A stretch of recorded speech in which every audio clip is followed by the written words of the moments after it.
Well, I've got to say, this is an absolutely beautiful camping spot right here on the Pennefather.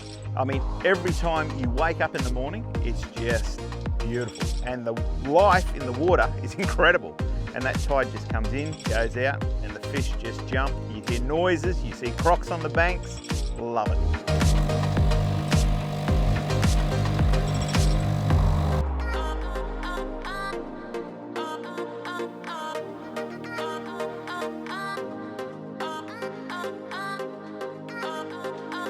Oh, that was pretty awesome, you know, when you saw Wylee's boat coming in, and then when you see it right there and you go, wow, what a cool boat. Now, that guy knows what he's doing, and the setup he's got in that boat is pretty incredible. Yeah, my first thoughts when Wylee's boat's come in was, how cool is this? It looked awesome coming across the water. It's decked out for fishing, that's two words about it. So yeah, it's an awesome looking rig, so I was keen to get out there and give it a run. So our boat is a Black Marlin 5.8. We originally bought this boat to do exactly what we're doing at the moment, travel Australia and get to some untouched and remote locations, but also be safe from a few of the crocodiles and a couple of the unknowns that the elements throw at you. So having my family with me in these remote locations, I like to have a little bit of safety as well. Yeah, my previous fishing experience is pretty awful, to be honest. So, rarely catch anything. Generally don't even put bait on my hook, just in case I've got to pull something in. But no, in all seriousness, no, I don't mind getting out there a bit. I don't have much patience in the way of waiting, so they've got to be on now. Otherwise, yeah, I've had enough. You know, we talked about taking the tinny out, and Wylee said, oh no, we just go out here. Now, he's just out here and taking a tinny, two different outlets, you know, because we headed out into the open sea, and we shot up there, I reckon, probably 10 or 15 Ks.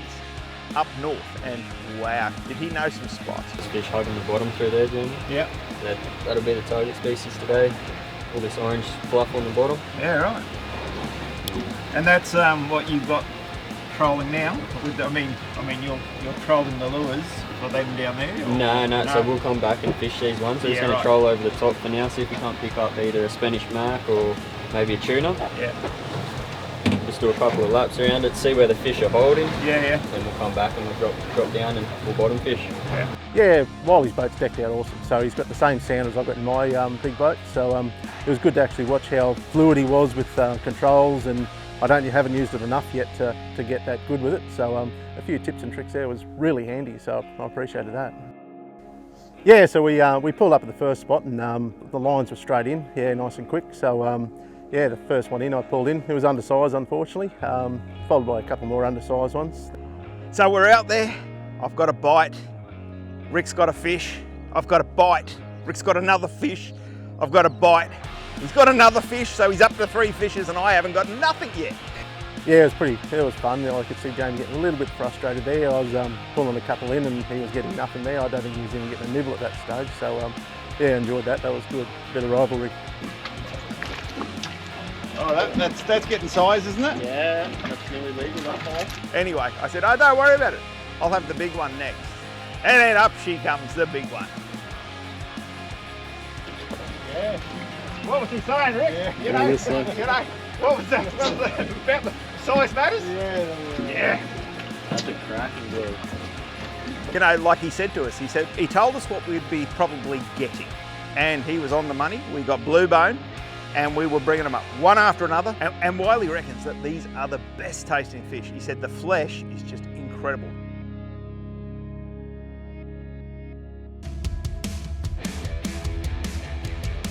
We've just got to the end of it. We've been doing a lot of fishing and we've caught plenty. And Wylee says, let's drag a lure. Anyway, I don't know who was in front or who was behind, but Rick and I run for the rod, but Rick got there first and that was it. You're in.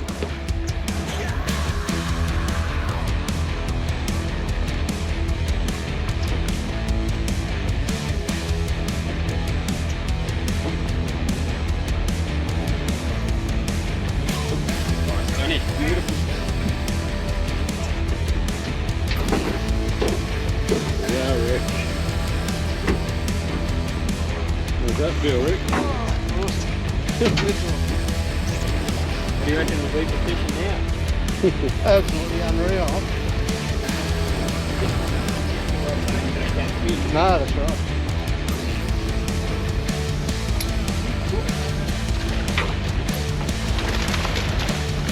Rico, he ripped into a big Spanish mackerel and he took out the title today for biggest fish. All right. How good is that? One up on Jamie there. Oh, is that how you do it? All right, gotcha. Yeah. Yeah, I love that. You reckon? Not too sure if Jamie was real happy about that. His blue bone went down, but still a ripper fish. Wylee, unreal, mate. No. Thank you very much for the day. Not a problem at all, fellas. That's awesome. That's what it's all about. That's weeper fishing in a nutshell. That's dinner tonight. Mackie steaks on the barbie. Who do you reckon's cooking it? Well, I don't know. I reckon Jamie. Oh yeah, good on you. Oh, well, whoever caught the biggest fish definitely isn't cooking tonight. Yeah, look, I'd only ever had one mackerel on the line before. I got it to the edge of the boat and then lost the bugger. So to actually get this one on board, that was the highlight of the day. It was really good. How good is that? We just got a Spanish mackerel. Well, Rick got it, but I think he actually let him wind it in. I reckon Wylee got it. Yeah, when we got back to our camp, Wylee was straight in and filleted the fish, and he just made it look too easy. So me not being a big fisherman, a bit clunky in that regard, but no, he done it easy. You can tell he'd done plenty before. So yeah, obviously Weeper turns it on for him all the time. Then Wylee says, "Do you want to try some raw fish?" And we went, "Yeah, why not? I've had it before in a restaurant, not out in here." Bloody oath, mate, that's bloody awesome. Couldn't get fresher. But we all tried it. It was absolutely beautiful. You know, the funny part is something you don't think about is that fish was swimming in the water an hour ago, and now we are eating it. So Wylee reckons the wind's getting up. You know, it's make or break whether he's going to stay or go home. And he's decided to take the boat home, get it back into shore, and he's given us this map run. Well, he's put a bit of a plot in, so that we can go down and find these old World War II aeroplanes. Yeah, so after lunch we done a bit of research, and Jamie worked out and spoke to Wylee quite a bit about some plane wrecks that were further up the beach. So we decided to load up the buggies, and head down there and see what we could find. So we've headed off in the buggies to go and have a look for this, and we're travelling down, and we're travelling down, and then we're still travelling down, and we're thinking, wow, this is a long way and the track isn't really there. There's not much of a track to get to them. So they're not regularly, they're not used very much, these tracks, to get to these old World War II planes. Yeah, that was my first proper run in the Defender, so yeah, that was great. Geez, it went well. Nice and smooth, big open, airy, so it was nice and cool as we were doing them hot tracks. So yeah, I'm really impressed the way that went.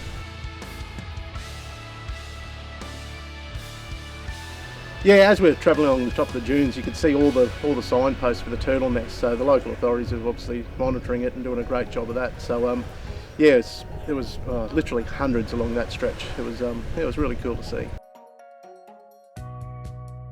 So the restrictions in place at the moment along the main beach are for the turtle nesting season. There's currently 300 plus turtle nests along the front main beach of Pennefather, so keeping all the vehicles off the beach and up in the dunes just to protect that wildlife, ensure that it's here for the next generation. Turtles began nesting probably mid-August, and they'll go through till late September, so we should start seeing some baby turtles in end of September to November period. Very important not to dive anywhere near. Don't go near them on the beach line to protect the nest so we don't cause any damage to any the breeding of the turtles. So inland tracks, so we've stuck them high, inland tracks, and driving along you can just see the amount of nests there. There's just hundreds of them, which is really good to see.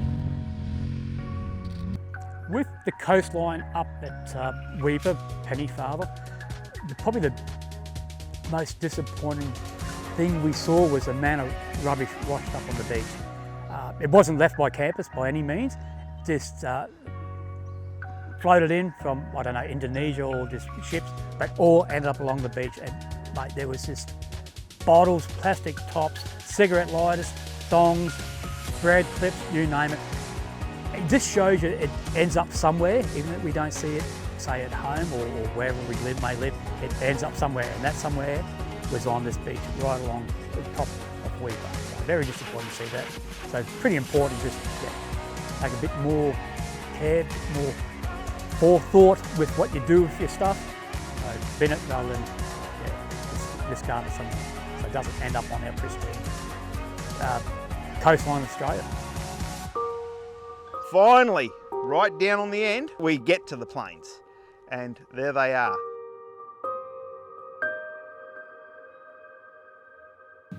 Well, today we got to go down to the southwest corner of WWII.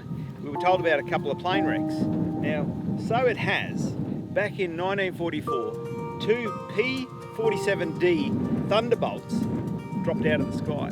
Well, what actually happened was they run low on fuel, because what they were doing is they were travelling up the east coast, and they were travelling up and they got told to stay left. And when they got to the tip of Cape York, they did. They stayed left and they swung around the corner, and then they headed coming back down, and they kept it on their left-hand side, and they've headed down WWII way. Now they're heading to New Guinea, so they're a long way off track now, and the fuel has become very, very low. So they had to make emergency landings, and both of them landed 100 metres apart right here. As a pilot myself, the thoughts of ditching it where they did, yeah, that's scary. So the guys asked, well, why would they have landed that way if they were travelling the other direction? So obviously when you're in an emergency situation, you'd be wanting to land into the wind, just to slow your speed down and give you the best possible outcome of landing that plane. Yeah. You've got to think about it. It doesn't matter where you are. When you're in remote Australia, whether it's off a boat and in an aeroplane of all things, you imagine if you are running low, what must run through your mind, because where's an airport? Okay, we've got an idea where an airport is. Can we make it there? Your mind would be just frazzled, because it's make or break. Will you make it or will you not? I couldn't even imagine what they went through, and to think they're going down and are they going to make it? And the great part was both pilots survived. They were American pilots, they were US planes. The lucky part is they were found. The guys were found, they were picked up, and about 3 months later, they actually went back to the plane wrecks and blew the cockpits up. Now, must have been some technology in there they didn't want anyone to have or know about.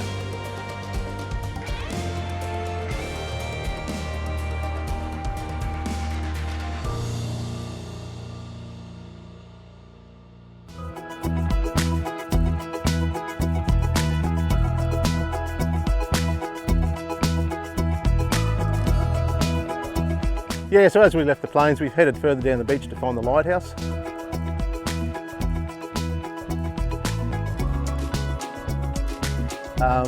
We expected it to be probably a little bit more than that. It was more like a big scaffolding tower with some lights and some solar panels on the top, but it was good to get down there and tick that one off that we actually found it anyway. Well, that's it.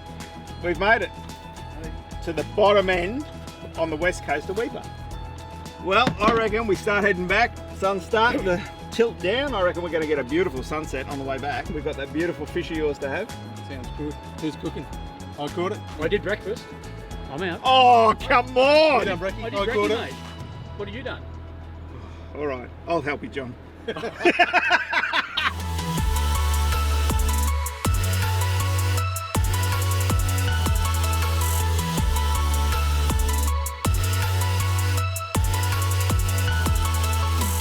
Sunset was just magic out over the water. We ended up travelling into low light in the afternoon, so had the lights on and we were racing through the tracks, and yeah, that was good fun. To come back in the afternoon with that sunset was just absolutely amazing. It was beautiful, and just the free run you have with no traffic, you know, we can give them buggies a bit of a go. It was cool.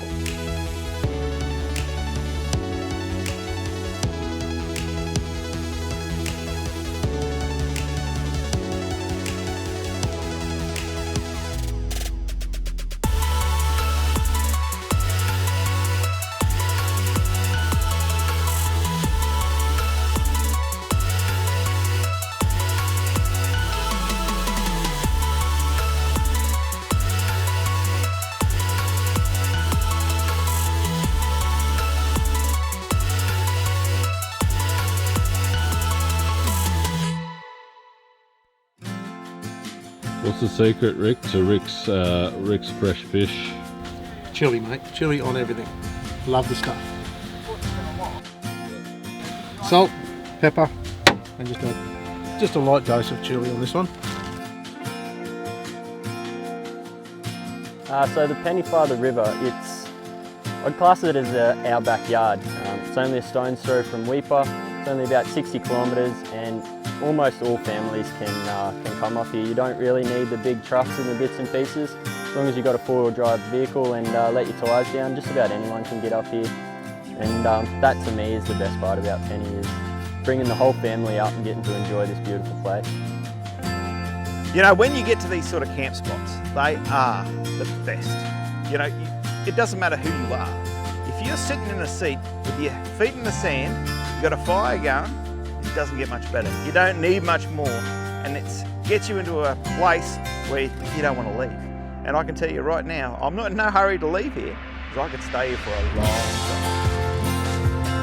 There is simply nothing better than a good campfire after a long and exciting day adventuring. This morning the boys were fishing the open ocean with Wylee, and tonight it's time to eat that same fish Rick caught. It doesn't get much fresher. What an amazing place, and to think there is still so much of this amazing part of Australia to explore. This is Exploring Off the Grid.